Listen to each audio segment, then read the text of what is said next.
Our conversation is with Mr. Yuri Alexandrovich Bezminov. Mr. Bezminov was born in 1939 in a suburb of Moscow. He was the son of a high-ranking Soviet Army officer. He was educated in the elite schools inside the Soviet Union and became an expert in Indian culture and Indian languages. He had an outstanding career with Novosti, which was and still is, I should say, the press arm or the press agency of the Soviet Union. It turns out that this is also a front for the KGB. He escaped to the West in 1970 after becoming totally disgusted with the Soviet system, and he did this at great risk to his life. He certainly is one of the world's outstanding experts on the subject of Soviet propaganda and disinformation and active measures. When the Soviets use the phrase ideological subversion, what do they mean by it? Ideological subversion is the process which is legitimate, overt, and open. You can see it with your own eyes. All you have to do, all American mass media has to do, is to unplug their bananas from their ears, open up their eyes, and they can see it. There is no mystery. There is nothing to do with espionage. I know that espionage intelligence gathering looks more romantic. It sells more deodorants through the advertising, probably. That's why your Hollywood producers are so crazy about James Bond type of thrillers. But in reality, the main emphasis of the KGB is not in the area of intelligence at all.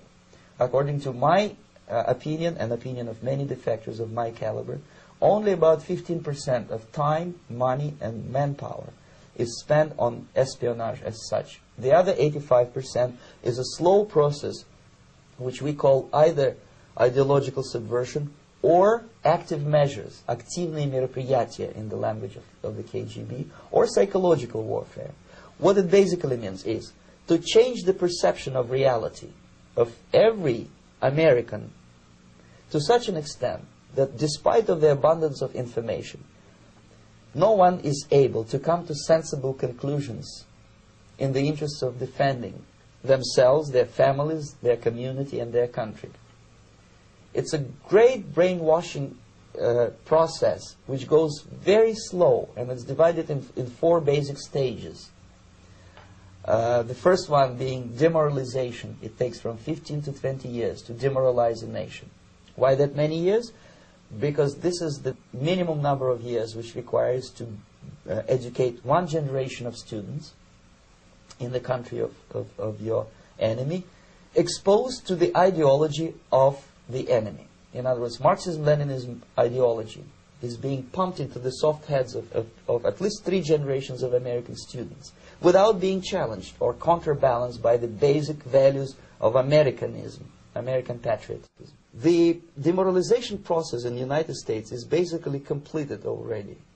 For the last 25 years, actually it's overfulfilled, because demoralization now reaches such areas where previously not even Comrade Andropov and all his experts would even dream of such a tremendous success. Most of it is done by Americans to Americans, thanks to lack of moral standards. As I mentioned before, exposure to true information does not matter anymore. A person who was demoralized is unable to assess true information. The facts tell nothing to him. Even if I shower him with information, with authentic proof, with documents, with pictures, even if I take him by force to the Soviet Union and show him concentration camp, he will refuse to believe it until he is going to receive a kick in his fat bottom. When a military boot crashes then he will understand, but not before that. That's the tragic of the situation of demoralization. So the next stage is destabilization. This time, subverter does not care about your ideas and the patterns of your consumption. Whether you eat junk food and get fat and flabby, it doesn't matter anymore. This time, and it takes only from 2 to 5 years to destabilize a nation, what matters is essentials: economy, foreign relations, defense systems.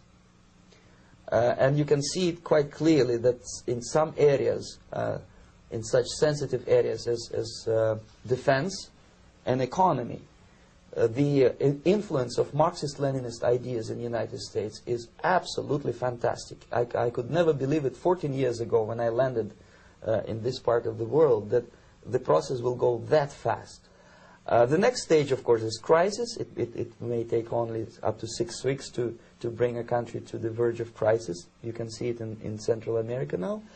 And after crisis, with a violent change of power, structure, and economy, you have so-called the period of normalization. It may last indefinitely. Normalization is a cynical expression borrowed from Soviet propaganda. When the Soviet tanks moved into Czechoslovakia in '68, Comrade Brezhnev said, "Now the situation in brotherly Czechoslovakia is normalized."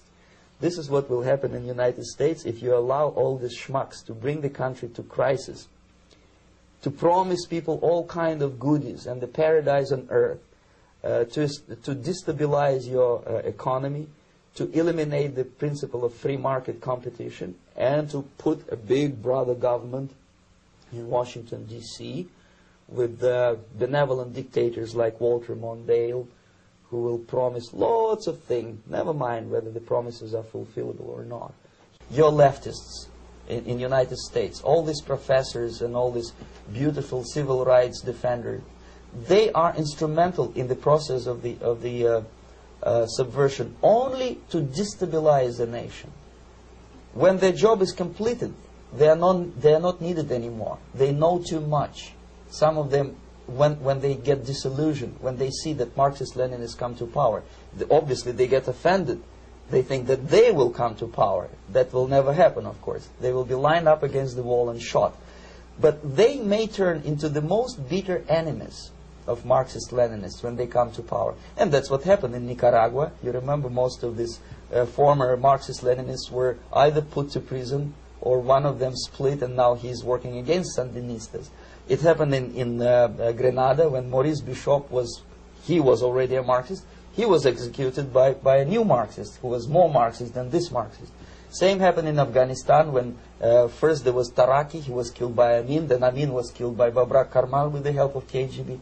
Same happened in Bangladesh when Mujibur Rahman, very pro-Soviet leftist, was assassinated by his own Marxist-Leninist military comrades. It's the same pattern everywhere. It's divided in 4 basic stages. Demoralization, destabilization, crisis, normalization. They will be lined up against the wall and shot.